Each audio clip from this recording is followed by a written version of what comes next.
නමෝ තස්සේ භගවතු අරහතෝ සම්මා සම්බුද්දස්සේ නමෝ තස්සේ භගවතු අරහතෝ සම්මා සම්බුද්දස්සේ නමෝ තස්සේ භගවතු අරහතෝ සම්මා සම්බුද්දස්සේ තයෝ මේ භික්ඛවේ අන්තරා මලා අන්තරා අමිත්තා අන්තරා සපත්තා අන්තරා පච්චත්තිකා අන්තරා වදකා තීති.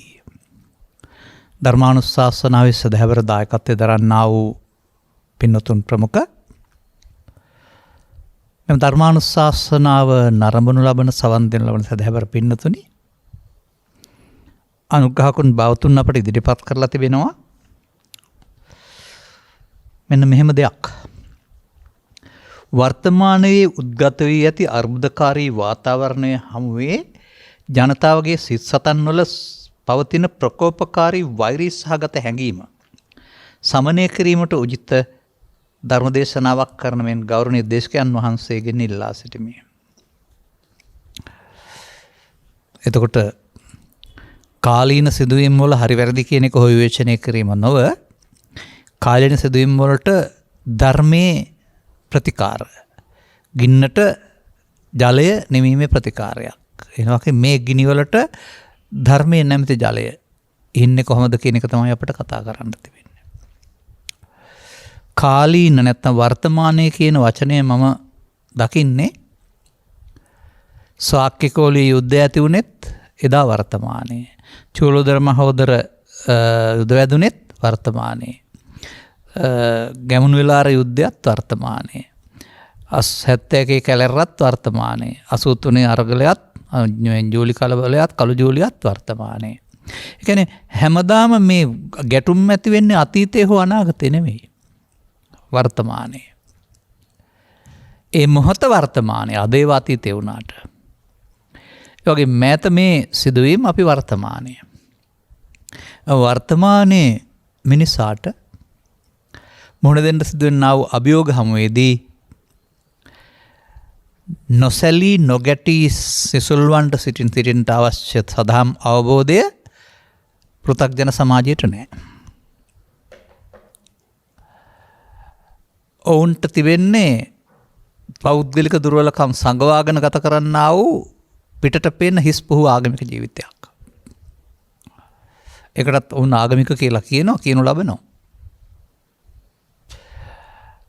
මෙබැවින් මේ මිනිසා ජීවත්වීමේදී මිනිසාගේ ජීවිතය තුළ රෝපණය වෙන පෝෂණය වෙන බලවත් වෙන අවශ්‍ය විට පාවිච්චි කළ හැකි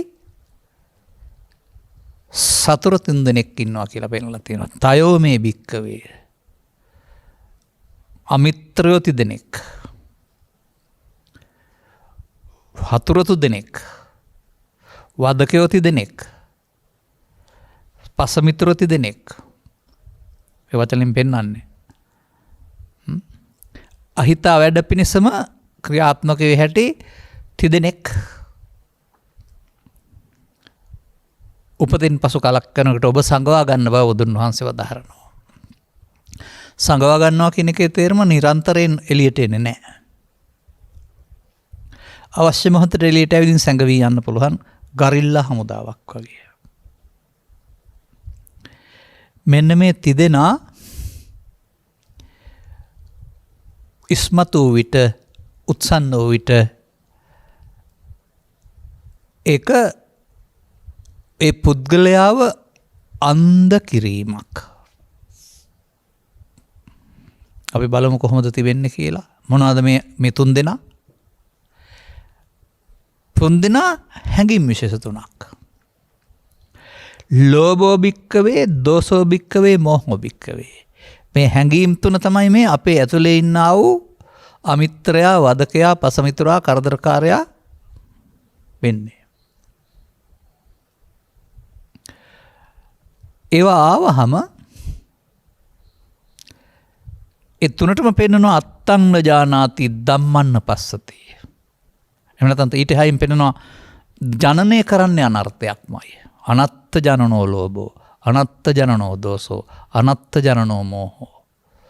ඒ හැඟීම් වලින් මුසපත් වූ පුද්ගලයා දනනය කරන්නේ අනර්ථයක්. ඔහුගේ සිත ප්‍රකෝප කරනු ලබනවා. ඒ තුළින් සිත අභ්‍යන්තරය සහ සමාජයට බියක් අතු වෙන බව ඔහුට තේරෙන්නේ. ඒ හැඟීම් වලින් මුසපත් වූ මොහොතට අත්තං ඥානාති හොඳ නරක යහපත අයහපත නීතිය සාධාරණේ තේරෙන්නේ. ධම්මං නදස්සති ධම්මං ගැඹුරටත් ගන්න පුළුවන් සරලව ගන්න පුළුවන් සාධාරණ යුක්තිය තේරෙන්නේ. මන්දයත් ඔහු අන්දන්තමං තදා හෝති. ඔහු යං ලෝභං යං දෝසං යම් මොහම් මේ තුනෙන් හෝ තුනෙන් එකකින් සහතේ මුසපත් වූ විට ඔහු අන්ධයෙක්. අර මම ඉස්සර කියපු යුද සමයේ ගිනි සමයේ නියං සමයේ ඔය හැම සමයකදීම මෙන්න මේ හැඟීම් උත්සන්න වෙන්න පාර කැපුණොත් ඊට පස්සේ ඒ යුගයේ ඉන්න අය වෙඩිකාපු ඌරන් වගේ. වෙඩිකාපු ඌරට මරුවිකලින් ඉන්නේ. අනේ මට තුවාලයක් සිද්ධ වුණා බේත් කරන්නකෝ කියන්න තරම් යොසීමක් ඌට නැහැ. ඌ වෙඩි තියපු පුද්ගලයාත් පැනලා කකුලත් ඉරාන බඩත් පලන්න මරාන යන්නේ. හොඳම විකල්පය වෙඩිකාපු ඌරෙක් බවට පත් නොවෙන්න Taman තේරුම් ගන්න එක. දෙවෙනි විකල්පය කලබල නොකරන එක. සාධාරණ හේතු තියෙන්න පුළුවන් කලබල වෙන්න.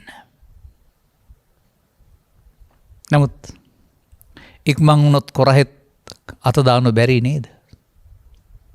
ඉක්මන් කොටයි නේද?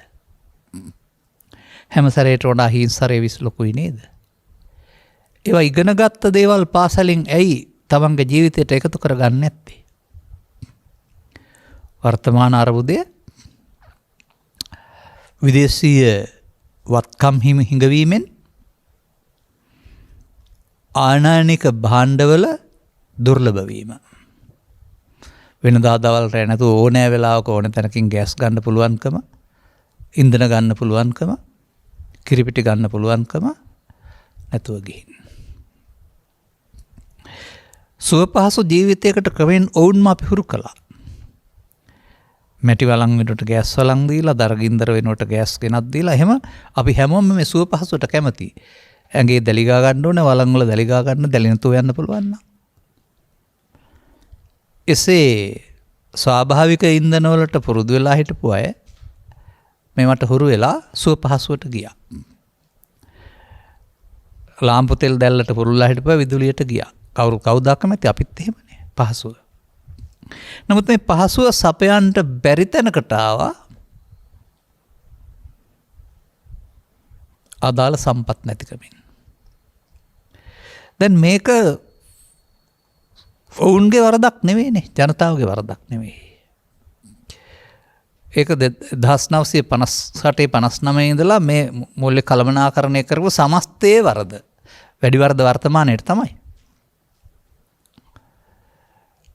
මේ සැප සම්පත් ලබා දුන්නා විදේශී ණය සුදු වලින් නඩත්තු කිරීමට යොදවීම තුළ ආදායම් නැතිව ගිහින්.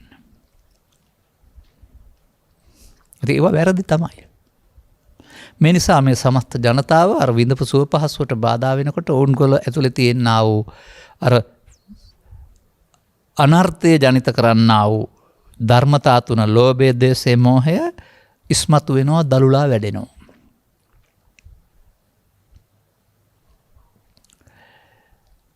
එතකොට ඒ යන්නේ සාමාන්‍යයෙන් මේකට තිබෙනවා මෙන්න මෙහෙම මේ ජාතක පොතේ කතාවක්. කතාව මම හිතා රුක්ක ධර්ම හරිය නැත්නම් රුක් සම්බන්ධයෙන් තමයි තියෙන්නේ. කුගිරා මහගිරා ජාතකයේ වගේ එකක් වෙන්නේ නැති.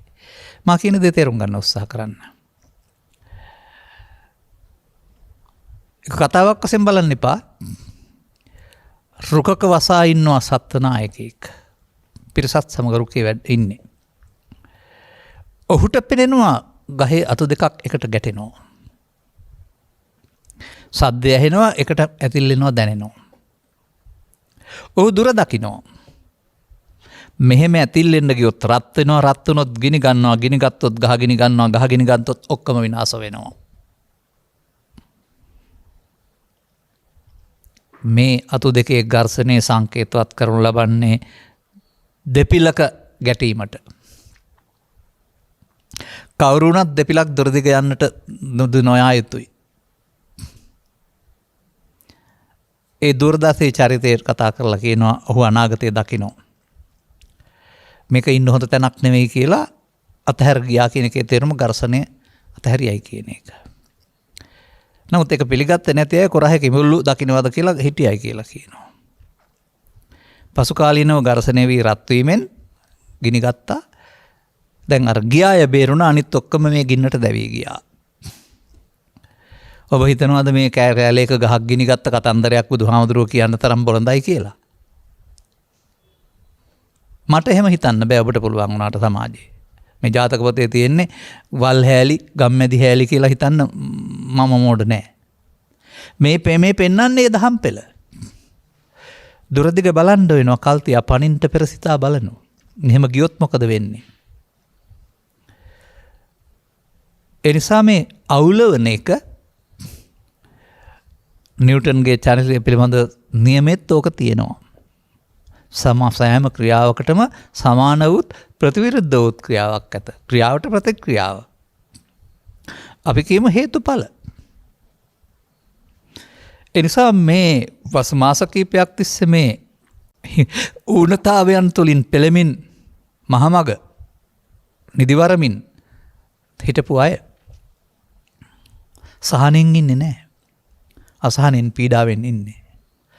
ඔවුන් නෙවෙයි ඒක කළේ. ඔවුන්ට සැපදෙන්න කරපු අය කෙරෙහි ඔවුන් ඉන්නේ ඊට පස්සේ අමනාපෙන් ද්වේෂයෙන්. අන්න අර ඇතුළතදී විච්ච අමිත්‍රයා ලෝභ දේශ මොහයන් මතුවෙන්න කාරණයක් හදුනා.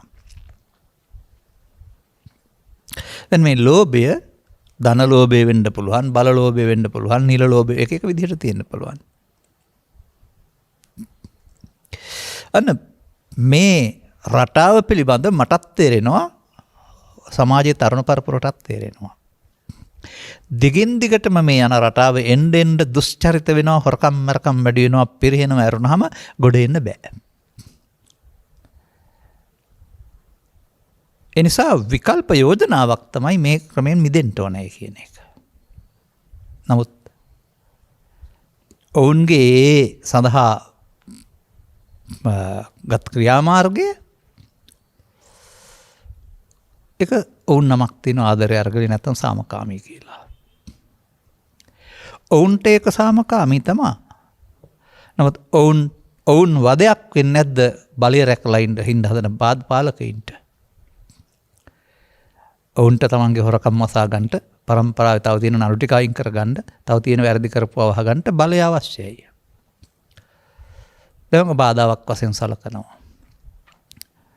අන්න පළමුව මුරබල්ලෝ මෙහෙවනවා. මුරබල්ලෝ ඉන්නවානේ ආණ්ඩුවකට. එතකොට අර සංසුන් අයත් තරමක් කලබල වෙනවා. නැත්නම් මේක වදයක්කට ගන්නවා. සාමාන්‍යයෙන් සන්ධ්‍යාවේ පිරිත් දේශනාවක් කරලා අවසන් කළොත් ඒක වදයක් වෙන්නේ නැහැ. නමුත් රැලි වෙනකන් දාලා පිරිත් අහන්න කියන්නත් එහෙම ඒක පිරිතක් නෙමෙයි වදයක් වෙන්නේ නැද්ද නිදා ගන්න රැතුව. ඒ හැම එකක්ම මිනිසා කුපිත කිරීම නේද? එතකොට මේ Tamanට කරදරයක් වුණා එලවන්න ඕන. එහෙමනේ. ඒකට සැලසුමක්. කෛරාටික සැලසුමක්. ඒකට අන්න බලලු ලව්ව කොස්සට තමයි බාවන්න හදන්නේ. අත පුච්චන්න ගියොත් අත පිච්චෙනවනේ Taman අත දාන්න ගියොත්. ඔවුන් පණින්ට පෙරහිතා බැලුවේ නැත්තේ ඇයි? ඇයි ඔබට මේක තේරෙන්නේ නැහැ ක්‍රියාවට ප්‍රතික්‍රියාව? මගේ යකා ඇවිස්සුනහම අනුන්ගේ යකා නිකන් ඉදී කියලා හිතන්නේ දන්නේ නැහනේ. මගේ යකා උස්ස ගන්න නැතුව හිටපන් කියලා ඔය කියන්නේ. උඹේ යකා ඇවිස්සුනොත් මගේ යකා නිකන් ඉදී කියලා. ඒක නෙමෙයි. එතකොට ඒ ගිය පාර වැරදි. එතකොට ඒක මොකද වුනේ?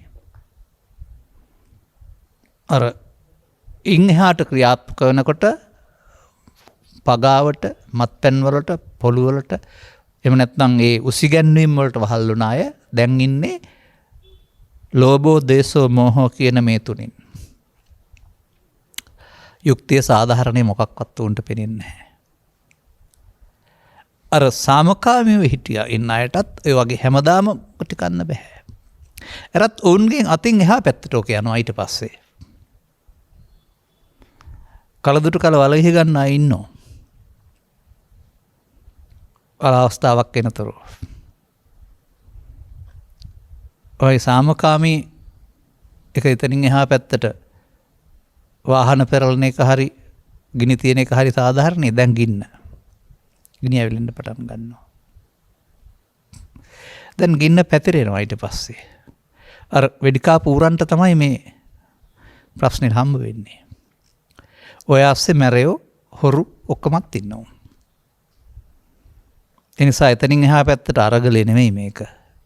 හොරගලය, මැරගලය, බොරුගලය, මරගලය.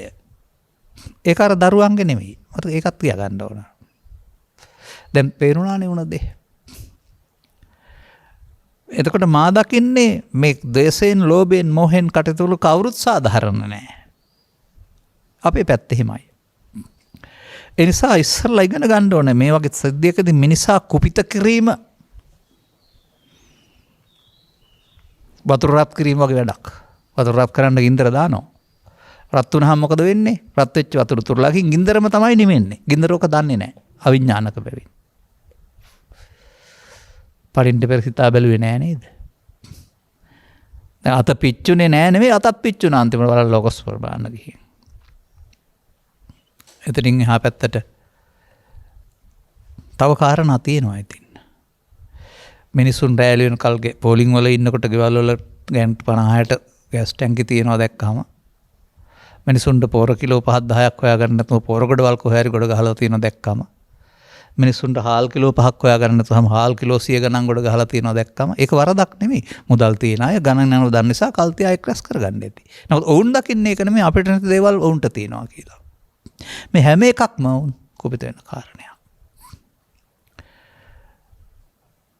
දැන් මේකේ හානිය ජීවිත 9යි වාහන 50ක් 60ක් කෝටි සංඛ්‍යාත ගෙවල් 50-60ක් ගානක ඉනිපත් වෙලා.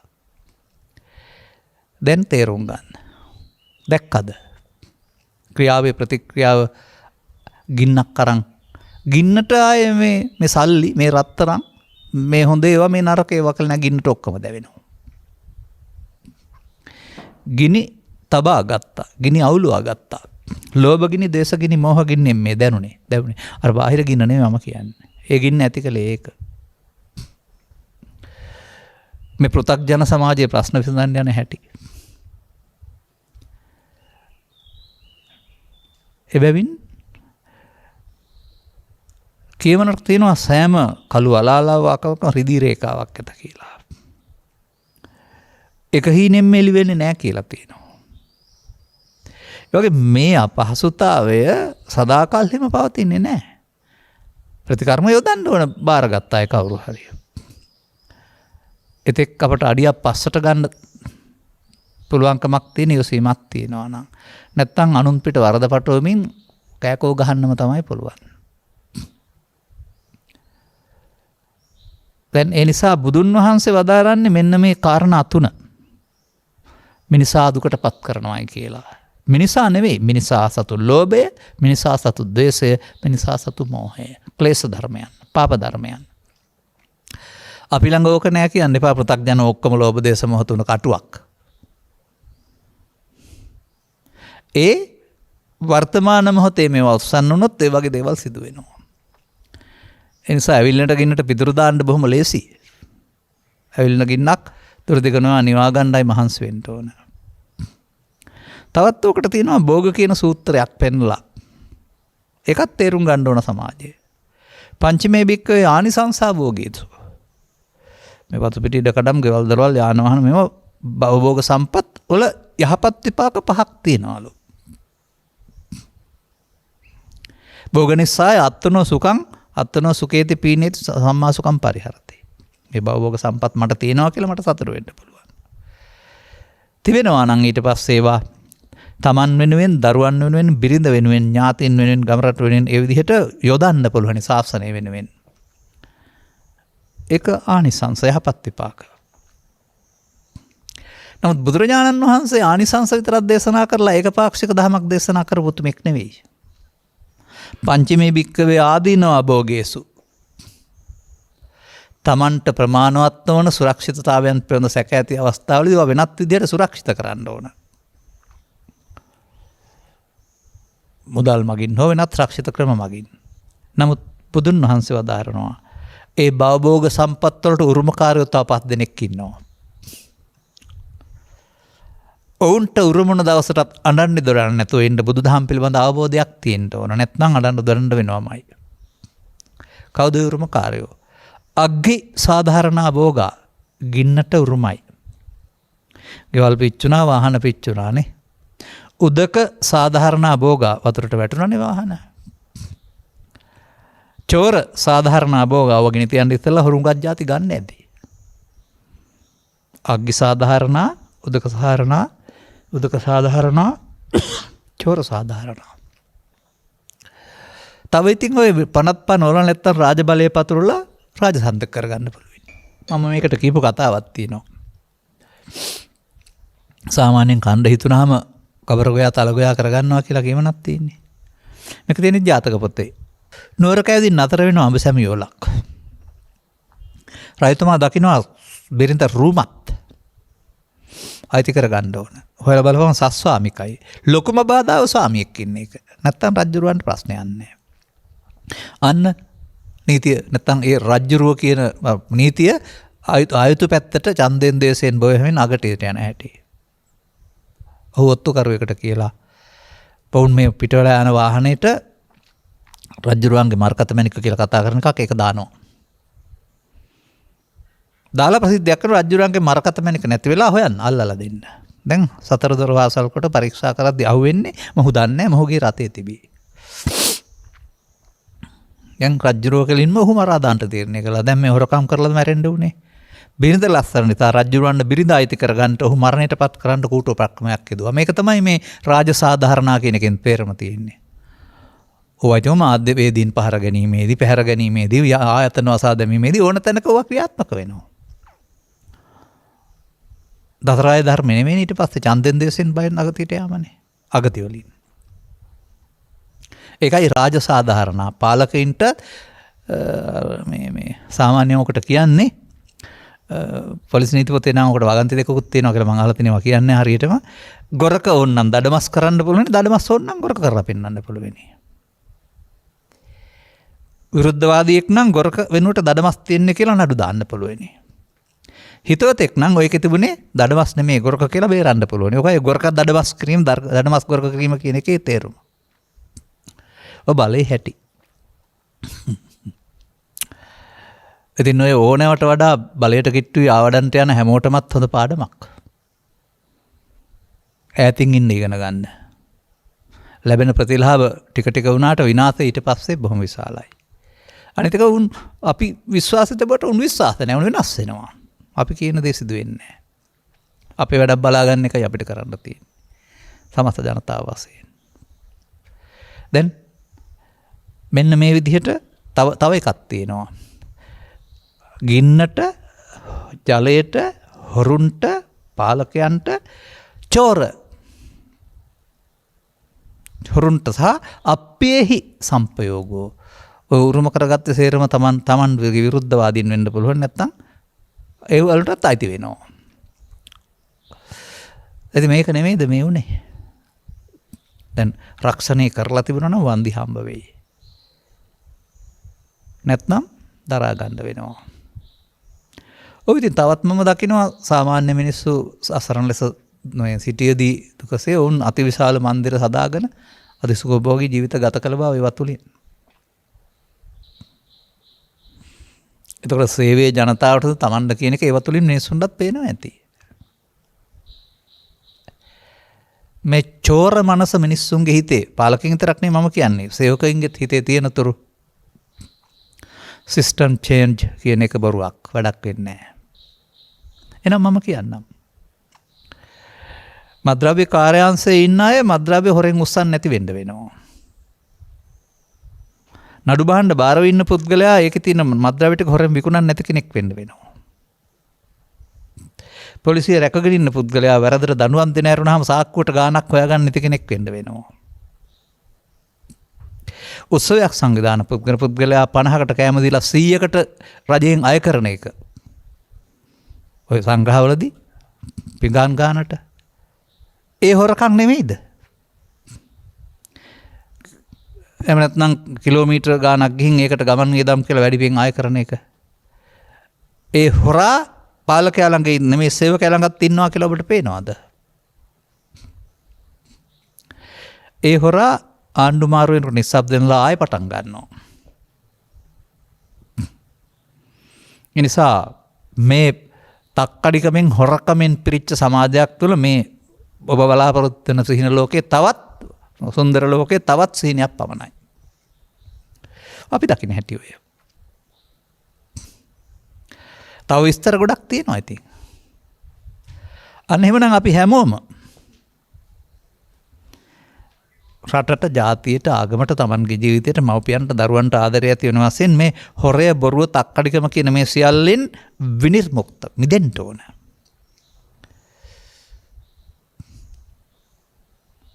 එම නැතිව බලය මාරුවීමෙන් පාට මාරුවීමෙන් පාලකයා මාරුවීමෙන් නෑ. රැකියා සපයන යම් කිසි දෙපාර්තමේන්තුවක් ආයතනයක් කියන්නේ තමන්ගේ යාළුවන්ට සුදුසුකම් නැතුව රස්සා දෙන ආයතනයක් වෙන්න බෑ එහෙනම්. අනිවාර්යෙන් ඒක සුදුසුකම් මත සමස්තය බෙදී යන දේශපාලනයේ වළංගු නොවන එකක් වෙන්න ඕන. අන්න එහෙම ගැඹුරින් අධ්‍යයනය කරන්න ඕනෑම කෙනෙක්. මායාමය සිහින ලෝකවල ඉන්න එපා. හැමදාමත් දේශපාලනය අපිට මායාමය සිහින ලෝක තමයි හැමදාම මවලා දුන්නේ. 65 ඉඳලා මට මතක තියෙන්නේ. කෙරුණේ නැහනේ. ඒ නිසා මේක පුටුමාරු කිරීමේ විප්ලවයක් වෙනකොට ආධ්‍යාත්මික විප්ලවයක් බවට පත් කරගන්න පුළුවන් නම් එතෙක් තව ඇතුළත් කරන්න පුළුවන් දෙයක් තියෙනවා. දැන් මම ගිහුව රැකියාවට ගියා නම් මගේ සුදුසුකම් හොයනවා.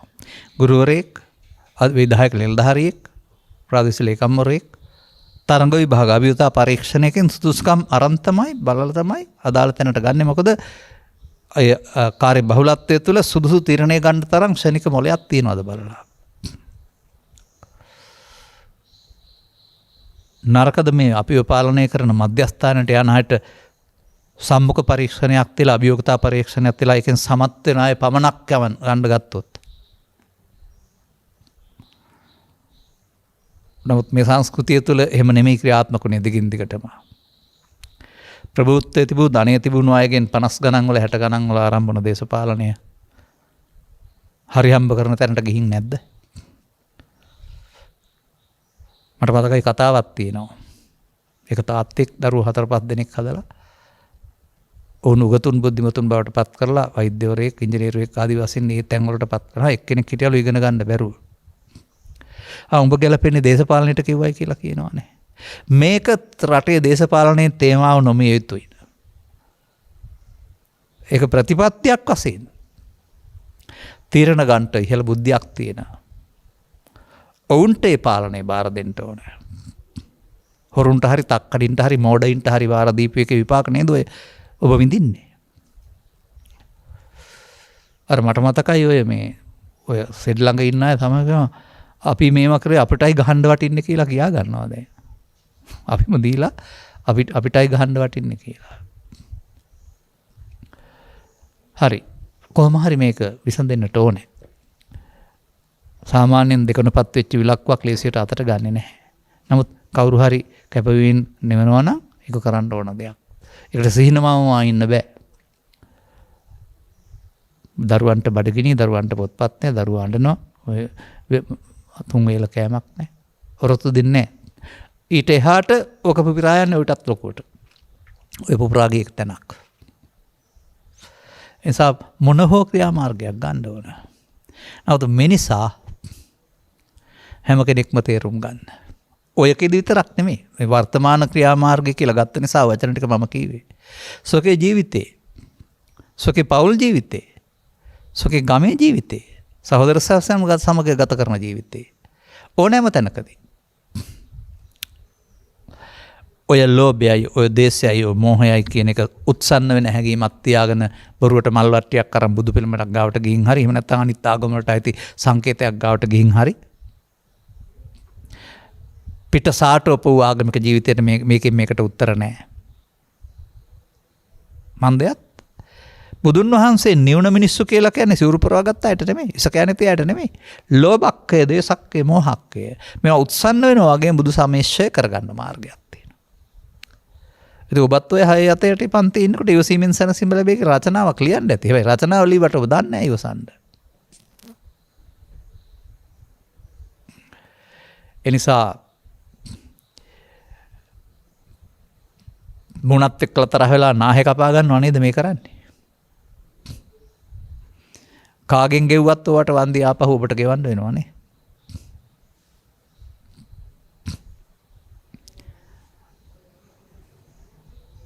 මම පුදුම වෙන දෙයක් තියෙනවා. ලෝකේ තියෙනවා යම් යම් රටවල් බුද්ධ ආගමක් ඇත්තෙම නැහැ. නමුත් නීතිය සැමට සාධාරණයි. ඒ නිසා සමාජයේ සාමකාමී පරිසරය පිරිසුදුයි සතුටින් ඉන්නවා. අපිට ඊට වඩා විශිෂ්ට දර්ශනයක් තිබිලත් අපි දැවෙනවා.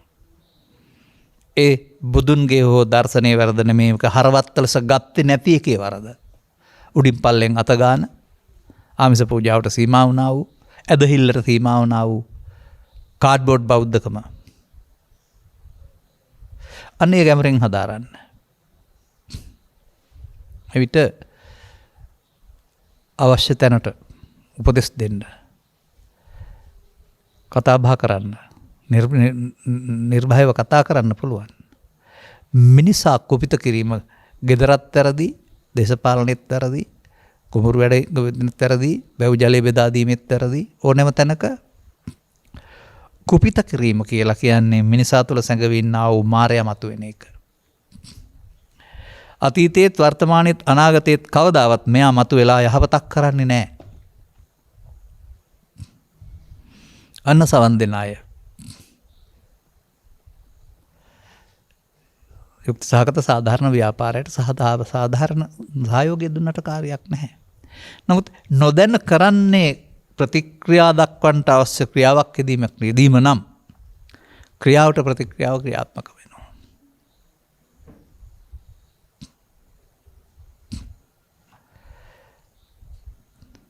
එනිසා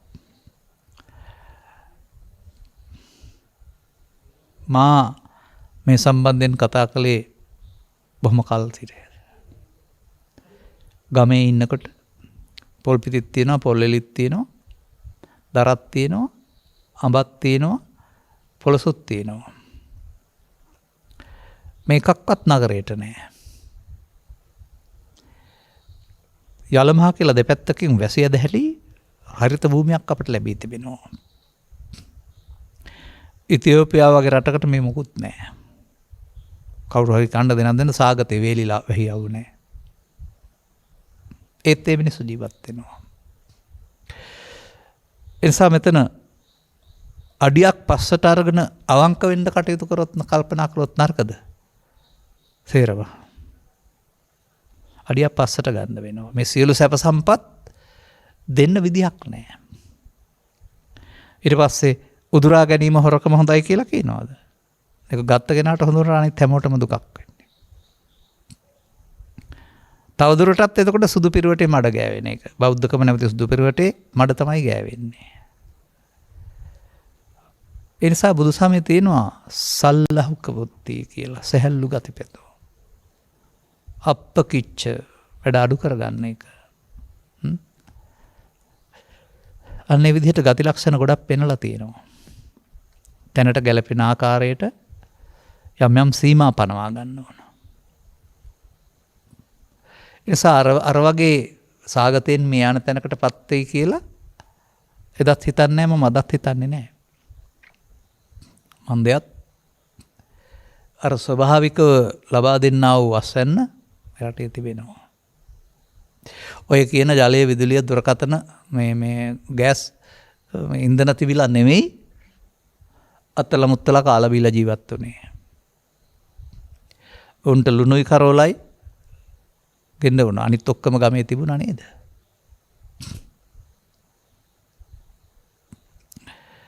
එතෙන්ඩ වැටෙන්ඩ ඉස්සර වෙලා. ඔය දියුණුව කියන එකේ අවසානයේ හිටපු තැනට යනවා කියලානේ කියන්නේ. රවුමක් නෙමේක. දැම්ම එතෙන්ඩ වැටෙන්න ඉස්සර වෙලා. මේ අභියෝගයන් කළමනාකරණය කරගන්න සමස්තයක් වශයෙන් සහයෝග දෙන්නේ කොහොමද? මේ අභියෝගයන් ගිනිපත්තු කරන දැන් බවට පත් කරන්නේ නැතුව සංසිඳවන්නේ කොහොමද? සංසිඳීමේ සහායකෙක් වෙනකොට ගිනි තැබීමේ සහායකෙක් වෙන්නේ නැතුව ඉන්නේ කොහොමද කියලා තනියෙන් හිතන්න වෙයිනේ. නමුත් ආත්මාර්ථය ඊට ඉඩ දෙන්නේ නැහැ. කලදුටු කල වලයිහ ගන්න. ඔය ක්‍රියාකලාපය තුළ මම දකින්නේ බොහෝ කලදුටු කල වලයිහ ගැනීමක්. එළිවෙවි ඉදිරියට. ඉතින් ඒ නිසා මිනිසා කාරණා 3ක් යටතේ පාලනය වෙන්න ඕන. එක නීතිය යටතේ. ඉතින් නීතිය යට නම් ඉහළ තැන් සහ පහළ තැන්වත් හොරකම් කරන්න නැතුව ඉන්න ඕනේ. 2 බුදු සමයේ නම් පව්පින් 2ක් පෙන්නලා පවෙන් වලකින්න කියලා තියෙනවා. පින් කළාට කමක් නැහැ. ඒක යහපත් විපාක, පවේ දුක් විපාක. ඒ හොරකම මරකම බොරුව පව්කම් කරමින් ඔබ ඔය දෙකම කඩනවා නේද? නීති දෙකම. ඒවල් වාක්‍යට සීමා වෙලා කියන්න සීමා වෙලා ඇරුණාම අර මම පෙන්නපු තව ඉතින් මේ කිසහ නොකි ආයතනයක් තුළ, දෙපාර්තමේන්තුවක් තුළ, ගබඩාවක් තුළ, කාර්යාලයක් තුළ මෙසේ ව්‍යාජ ඉලක්කම් දමා මඩියතර කර ගැනීම ගසා කෑම නොවේද? ආත්මාර්ථය නොවේද? හොරකම නොවේද? තව කට්ටියක් එතෙන්ද ගියාම ඒකම නම් පටන් ගන්නෙ ඒ මාරුවෙන් වැඩක් තියනවාද? මම ඔබට හිතන්න ආරින්නේ ඒකයි. මොකද කැලේ මාරු කරන්න පුළුවන්.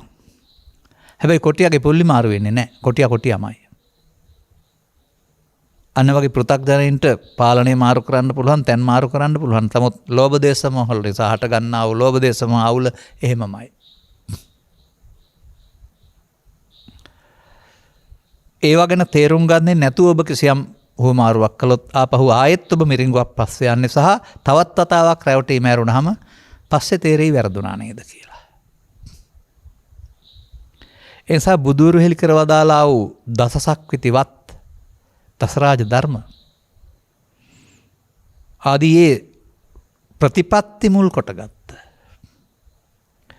පියෙක් දරුවන්ට සමසෙනෙහසක් දක්වන්නාසේ සමස්ත සමාජයට ලෙන්කත්කමක් ආදරයක් ගලවා ගැනීමට ආදරය කරන කැපවීමක් කරන්න පුළුවන් අය වෙන්න ඕන පාලකයෝ. එනිසා මහත්මා දේශපාලනය මේ සියල්ල තුළ පිරිහීමක් නේද දකින්නේ. එනිසා මමත් ඉන්නවා වෙනස් විය යුතුමයි කියන තැන. හැබැයි ඔබ කතා කරන මේ දුෂ්ටකම් ටික තියාගෙන පිටිපැත්තෙන් වෙනස් වීමක් මානුමත කරන්නේ නැහැ. අර මම පෙන්වුවේ කාරණා ගොඩක්. සමස්තය අවංක භාවය පිළිගන්න වෙනවා. නීතියට ගරුක වෙන්න, පව්පින් විපාක විශ්වාස ඉන් එහාට තව තියෙනවා මේකේ ධර්මාධිපතෙයියුම් කියලා එකකුත් බුදු සමයේ. ධර්මයේ දන්නා බැවින් පවු නොකරන බන්තරටපත් වෙන්න පුළුවන් නම් පාලකින්ට ඔක්කොටම කොයිතින් අපි කියන ධර්මය අහපු ඔය ලොකු අය 5 දෙනෙක්වත් මේ රටේ ඉන්නවත් දන්නව නැහැ. මොකද අපිට කවුරුත් එහෙම කතා කරලා නැහැ. ඊට සම්බන්ධ කෙනෙක් දෙන්නෙක් පමණයි නිකම් මට කතා කරලා තියෙන්නේ. අනිත් අයත් අපි හම් වෙන්න ආවොත් ඔවුන්ගේ පටු දේශපාලනයට ඉත් එක් කරගන්න එනවා ඇරුණාම අපි කියන ධර්මය අහන්න එන අය මට හම්බ වෙලා නැහැ. අපිත් මේ කරන්නේ දේශපාලනයක්. ලෝභයෙන්, දේශයෙන්, මොහෙන් විනිවිද වුණා වූ මිනිසුන් තුළ රටක් හදන්න. ඒ නිසා බුදුන් වහන්සේගේ දේශපාලනය සුපිරි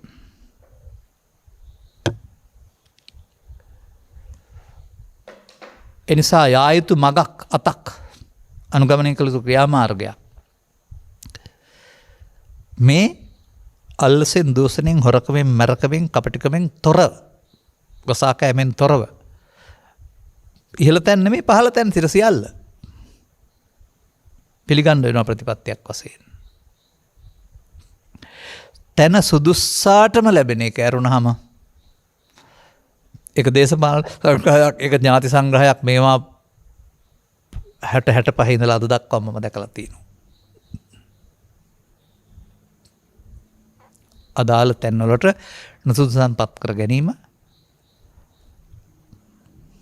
ආයතන බිඳ වැටීමට හේතුවයි.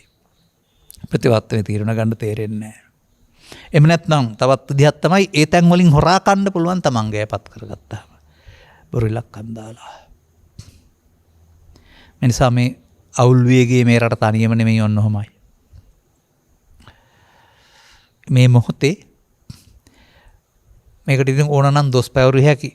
ඕන තරම් අයට දොස් පැවරීම නෙමෙයි අවශ්‍ය වෙන්නේ. කොහොමද ගොඩ ගන්නෙ? කොහොමද එතෙක් තවදුරටත් මේ ගින්න පැතිරෙන්නේ නැති වෙන්න වළක්වන්නේ?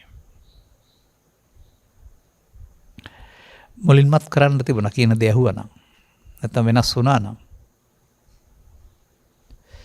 නමුත් එහෙමත් බැරිකමක් තියෙනවා. Taman වැජෙන්නේ රැකෙන්නේ බලය තුල නම් බලය නැතුවම බලය නැතුව බලු වෙනවා කියලා දැනගත්තාම ඒකට අතාරින්නත් ලෑස්ති නෑ. එතකොට එතන තියෙන ලෝභය බල ලෝභය. බල ලෝභය, ධන ලෝභය, තව ලෝභ තියෙන්න පුළුවන්.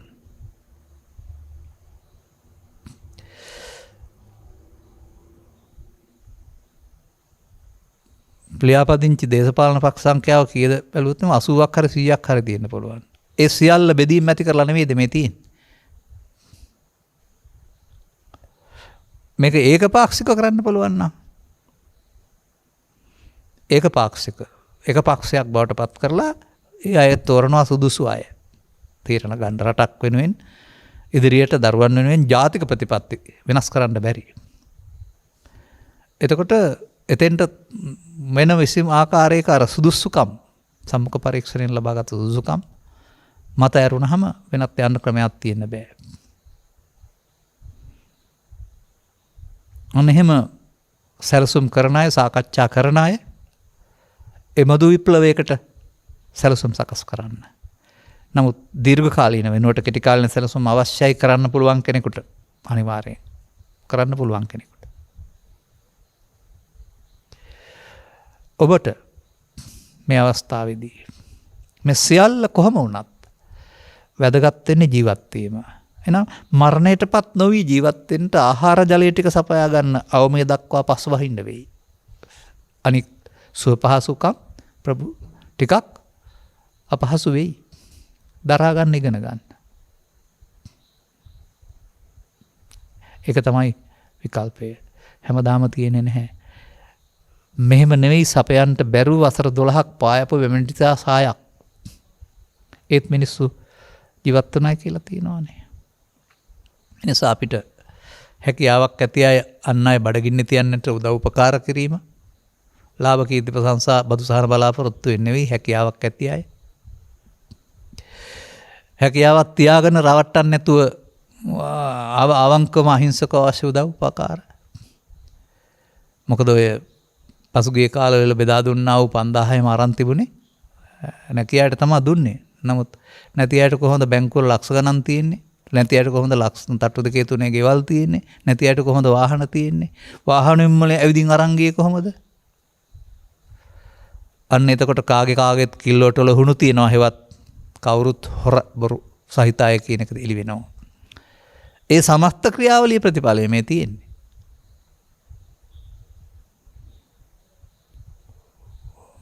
නිකන් දෙනවා නම් හෙම්බිරිස්සාවත් හොඳයි කියලා කවුරු හරි දෙනවා නම් අරන් දෙන්න බෙදලා දෙන්න. මේ රටේ කී දෙනාද ඉන්නේ එහෙම එපා කියප ඉන්නවා මම දන්නවා. අපිට තියෙනවායි කියලා.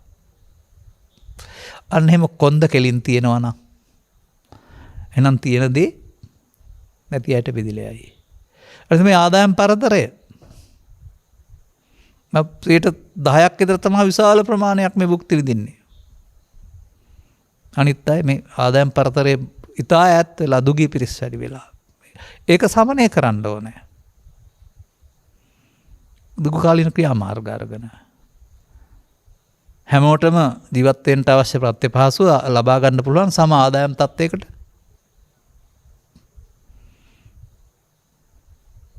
එන්න. එනිසා බුදු සමයෙන් පෙන්වන්නා වූ අවංක භාවයේ ප්‍රතිපත්තිකරුකකම ඒ වගේම මේක තුල ගැඹුරු ධර්මයක් තියෙනවා. මේක මේ වගේ දේශනාවක විස්තර කරන්න කැමති වෙන්නේ නැහැ. අර අනර්ථය ජනනය කරන්නා වූ ගති ලක්ෂණ ටික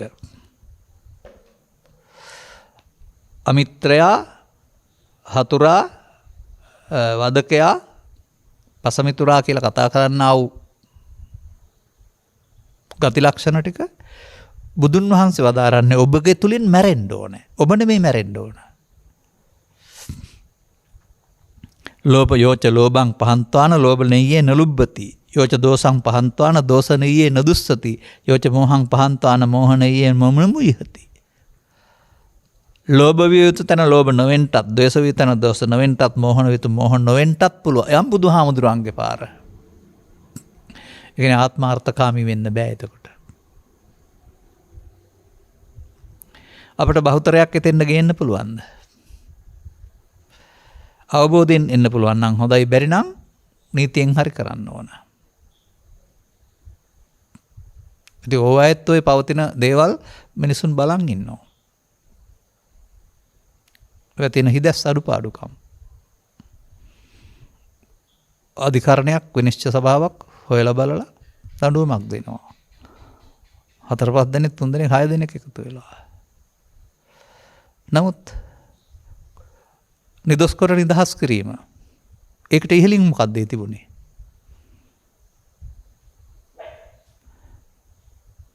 සමහර විට මිනිමරුන් වලට සම්බන්ධයි. එහෙම නැතුව කාට හරි බැනපු කෙනෙකුට නිදොස් කර නිදහස් කිරීමක් නැහැ. මොකක්ද ඒකේ සාධාරණත්වය? මිනිස්සුන්ට පේනව නේද මේවා? එතකොට ඒව ඇතුළත චන්දා දෝසා බය අමෝහ දේශපාලන පලිගලීම් තියෙනවා කියලා හිතන්න බැරිද? මම කතා කරන්නේ කාගෙත් කිල්ලෝට වල තියෙන හුණු ගැන. එනිසා ලංකා ඉතිහාසයේ තියෙනවා පාලකයා බෝසත්වරයෙක් විය යුතුයි කියන එකේ තේරුම ඡන්දෙන් දේශෙන් බයෙන් මොහෙන් අගතිරට වෙන ඇඳුමින් බෞද්ධයෙක් නෙමෙයි ප්‍රතිපත්තියෙන් බෞද්ධයෙක් වෙන්න ඕනේ. ප්‍රතිපත්තියෙන් බෞද්ධයෙක් වෙනවා කියලා කියන්නේ බෞද්ධකම හරිය මිනිසත්කමට සලකනවා සමස්ත සමාජයටම. දරුවන්ට වගේ. ඒ තේමාවේ තේරුම ඒකයි.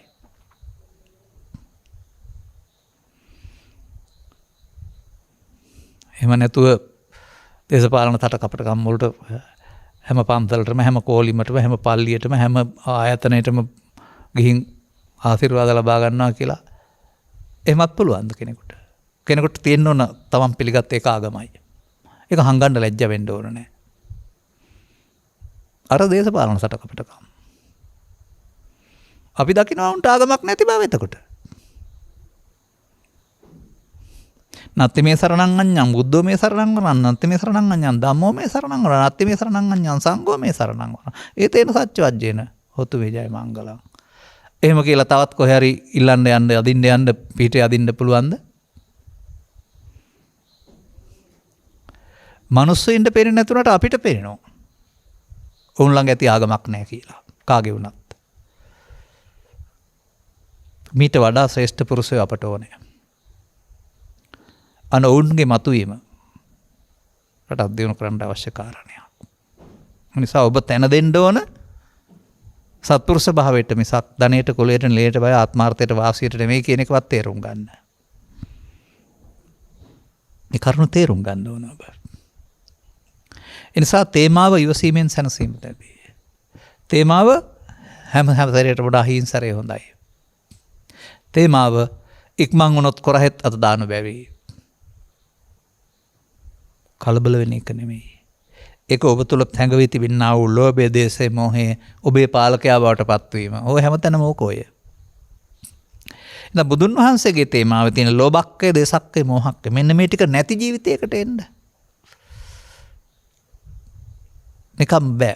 පන්සල් ගියාට හරි මල් පුට්ටියක් පූජා කරලා ඉස්කෝලේ බුද්ධ ආගම ඉගෙන ගත්තාට හරි බෑ. තමා පිළිබඳ අවබෝධයක් ලබාගෙන මේ එන මොහොතේ මේවා මේ මතුවෙන මොහොතේ එකතු වී බලවත් කිරීම වෙනුවට ෂය කරන්න පුළුවන්, ශූන්‍ය කරන්න පුළුවන්. නිවන ශූන්‍ය නෑ.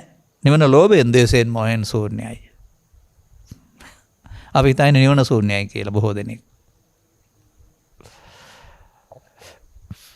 එබැවින් අපේ පැත්තෙන් අපි පැහැදිලි කරන දර්ශනය පැත්තෙන් මේකට තියෙන පිළියම් ඔය විදිහට කලබල නොවන එක, සුදුසු ආකාරයෙන් කටයුතු කරන එක.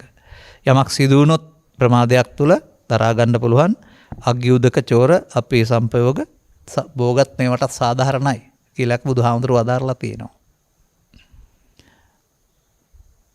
වැටුනොත් අවසරයක් නැගී සිටින කරුණාම ඒක තුලගත් ආයෙත් පරිගණ්ඩ හිටියොත් එහෙම එතකොට ආයෙත් වැඩි පාරේ. ඒ නිසා මේ නොදියුණු මනසක් ඇති අය තමයි මේ තේරම මේ පරිගණීම ආදී දේවල් කරන්නේ. දියුණු මනසකින් කතහැරලා දාන එකයි කරන්නේ. මොකද ක්‍රියාවට ප්‍රතික්‍රියාව ඉවර වෙන්නේ නැහැ කවදාවත්.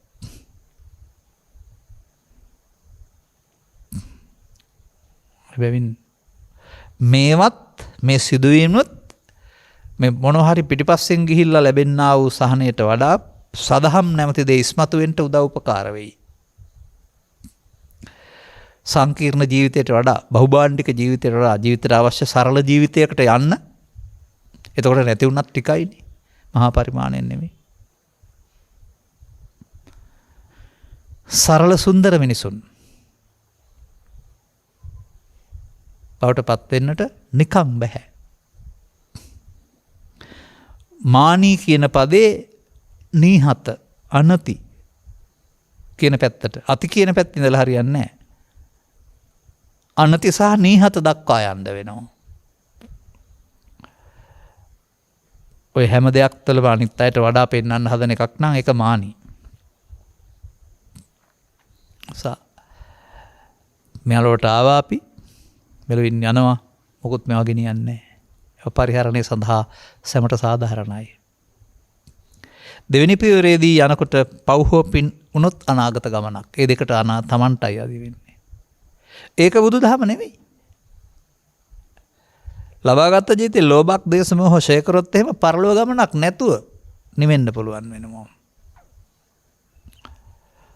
එක්කෙනෙක් දෙන්නෙක් 10ක් 100ක් නොව එදා භික්ෂු භික්ෂුණී උපාසක උපාසිකා කියන සිව්වනක් පිරිස තුල සහ කාමභෝගී පිරිමින් සහ කාන්තාවන් අතරත් බ්‍රහ්මචාරී පිරිමින් සහ කාන්තාවන් අතරත් දහස් ගණනක් සිටියයි කියලා කතා කරන මේ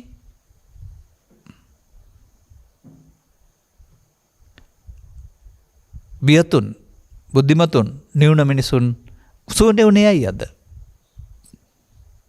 අන්න ඒ අය වැඩි කර ගන්න ඕන.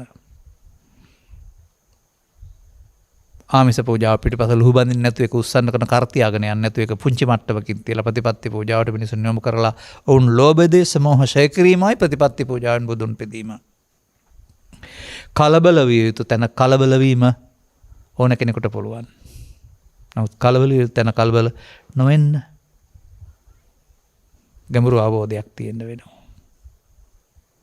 ප්‍රශ්නයක් සම්බන්ධයෙන් බෙදා ගන්න බැරුව බත් පිකානක් බෙදා ගන්න බැරුව මනමාලියක් බෙදා ගන්න බැරුව මම දැකලා තියෙනවා සුනකයෝ හපා කනවා කා ගන්නවා. උන්ට තමයි කාගෙන විසඳ ගන්න පුළුවන් හැකියාව තියෙන්නේ. මනුස්සයින්ට කතා බහ කරලා සාධාරණව විසඳ ගන්න පුළුවන් තරම් උසස් මනුස්සකමක් තියෙන්න ඕන නේද? අදාළ කරුණු තේරුම් ගනිමින් ඔබ තුලින් මේ සමාජයට වරදක් නොවන පුද්ගලයෙක් බවට පත් වෙන්නට හිතට ගන්නා ලෙස මතක් කරමින් මේ ආරාධනයකින් මේ කතාව කළේ මම. ඒක ලෝකෝත්තර නොවෙන්න පුළුවන්. ලෝකෝත්තර ධර්ම දේශනා කරන අපට ඕවත් කරන්න බැරි නැහැ. ඒ නිසා ඔබේ යුතුයකම මේ කාරණෙන් තේරුම් අරගෙන එන අභියෝගයන්ගේ කලබල නොවන තැනට දියුණු මානසිකත්වයක් ඇති කර ගන්නට අවශ්‍ය ධර්ම අවබෝධය ලබාගෙන එසේ හැසිරෙන්න හිතට ගන්නා ලෙස මතක් කරමින් ධර්මානුශාසනාව මෙපමණකින් අවසන් කරනු ලබනවා. මෙම උතුම් ධර්ම දේශනයේ ප්‍රඥානාලිකාව තුළින් විකාශනය කිරීම සඳහා සදැහැති දායකත්වයේ දරනු ලබන්නේ අනුර සමරවික්‍රම මහතා විසිනි.